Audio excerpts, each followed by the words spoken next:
இந்த பொல்லாத உலகத்திலே ஏன் என்னை படைத்தாய் இறைவா?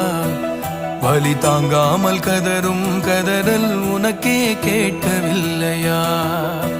எட்டு திக்கோடும் இருப்பவன் நீ எங்கு போய் தொலைந்தாய் இறைவா? கருங்கல்லான உனை நான் பொழுதும் தொழுதேன் போதவில்லையா? வாடி வதங்கும் ஏழையை நீயும் வதைத்தானாகுமா?